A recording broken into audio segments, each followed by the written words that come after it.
go live to police headquarters for an update on a homicide investigation. Let's listen in. Division to provide details on a homicide investigation. Following the remarks, both will be available to take questions from the media. Deputy Chief.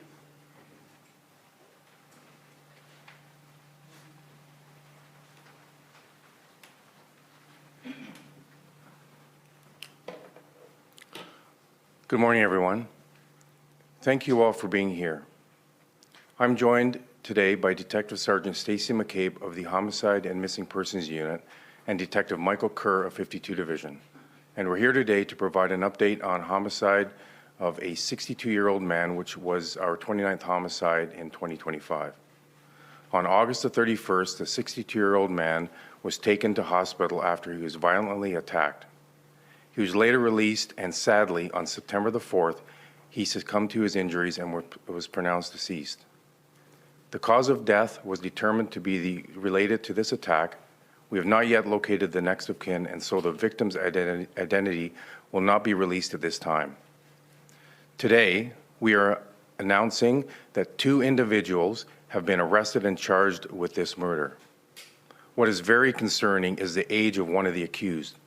A 12-year-old male who cannot be identified has been charged with second-degree murder, along with a 20-year-old man, Isaiah Byers, 20, of Toronto. This is very concerning to our community. Chief Demke raised this as a call to action last week, given 8 of the 31 homicides have youth facing homicide charges. I will now turn it over to Detective Sergeant Stacey McCabe.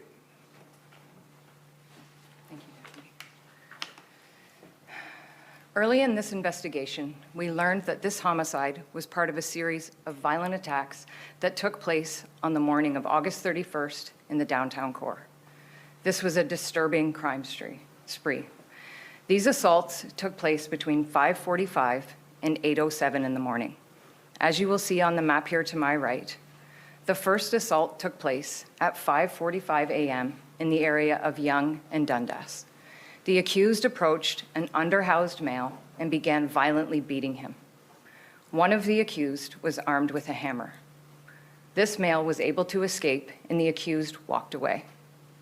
They continued west on Dundas until 5:52 a.m. when they encountered a second underhoused male and began assaulting him. Again, one of the accused was armed with a hammer. This victim was able to get away and was taken to hospital. The accused continued west until they reached Nathan Phillips Square at approximately 6:08 in the morning. It is here that they encountered a 62-year-old underhoused male sleeping on a bench. Unprovoked, they began violently beating this male. Again, one of them was armed with a hammer. It is this victim that later succumbed to his injuries. Following this attack, the accused continued on foot to the area of Yonge and Gerrard, where they asked to use the phone of an elderly gentleman. They grabbed his phone, and when he tried to get it back, he was pushed to the ground. The last assault took place at approximately 8:07 in the morning in the area of Yonge and College. One of the accused approached a male in this area and asked to use his phone. When the male refused, the accused slapped the phone out of his hand and threw an object at him. Thanks to the keen eye of 2 young officers from 52 Division, the accused were arrested shortly after this final attack. All of these attacks were extremely violent, and they targeted vulnerable members of our city. Through our investigation, we have learned that more people may have been approached by the 2 accused on the morning of the attacks, or that people may have witnessed these attacks. We would like these people to come forward so that we can get more information from you. As you know, this is an ongoing investigation, so there's limited information I can provide beyond what I've said today. However, Detective Kerr and I will try to answer some of your questions. I can speak to the homicide, and Detective Kerr can speak to the assaults in 52 Division. Thank you. Do we know what provoked the attacks, why these 2 individuals were targeting unhoused individuals? I don't know why, but except to say that it's concerning that these young people would be targeting such vulnerable members of our city. I know statistically speaking, crime is down, and also statistically speaking, most crime victim, most attacker. But in these cases, the suspects are very young.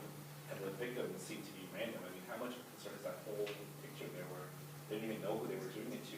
They're all, even the 20-year-old is pretty young to these types of things. I mean, it's very concerning, and as I'm sure the deputy will chime in more, but the chief addressed this last week and spoke about how concerning this is to us and the need for engaging all of both us and our community partners to address it. I don't know if you want to say more on that. Thank you, Stacey. Yeah, just to reiterate what Chief Demke said last week, this is really a call to action with all our community partners to make sure that we find a way to intervene when young people are involved with these type of horrendous crimes. But if you look at, the last little while, the young people that we have charged with carjackings, home invasions, all types of serious crime, it is concerning. So we are obviously concerned with this trend, and we're working not only with our community partners, but all levels of all governments to make sure that we can do, we can have some reform in areas of bail reform, maybe even the Youth Criminal Justice Act. There's a bunch of things that are on the table right now for discussion because it is concerning, certainly within our community here in Toronto, but also right across the GTA and even nationally. You mentioned bail reform, right? These guys are repeat offenders? No, I can't speak to that at this point, but it's part of a larger picture when we look at, the folks, the youth, the young people that are involved in these this type of criminal activity. The fact that they can pick up a gun and escalate, to this point. At some point, somebody should have intervened. There should have been some signal somewhere that we should be aware of so we can avert this. Are you able to speak to why the second-degree murder charges were laid? It sounds as though there was this intention to injure several people, given there were at least, I think, 2 attacks before the homicide. Why second-degree murder? I'll let Detective Sergeant McCabe answer that. I mean, I'm not going to go too much into the details of our investigation because, as you know, it will come out at trial. But based on the investigation that we've done so far, that was the appropriate charge. And the victim had succumbed, they succumbed in hospital. It said they were found outside. Can you give us some more details on that? The victim left the hospital and was found a few days later, deceased. Can you speak to if any supports are being offered to increase sort of support for people who are sort of unhoused, given so many of these sort of attacks? And obviously, we have another pretty high-profile case that just concluded through the courts that was also young people attacking a homeless person. Is there any special support that's now being offered?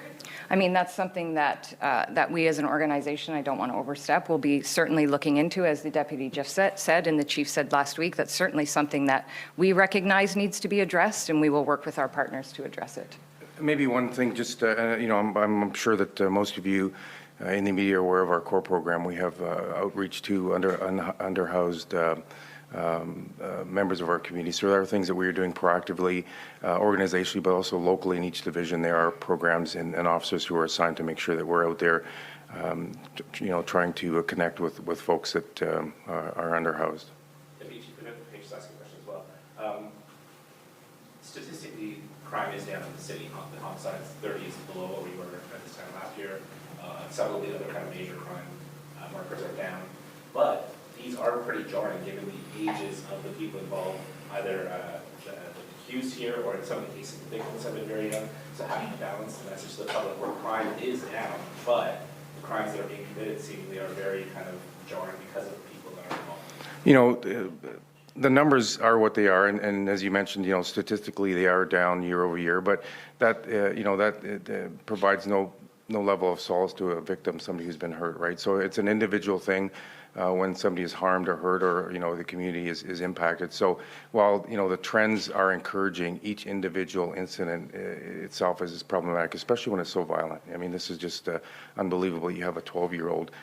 We've had a number of incidences in the last couple of weeks that you just shake your head at. It's unbelievable, and this has to stop. Are the accused out on bail right now? All I'll say about, I mean, that there's a young person involved. All I will say is that they were both out on a release.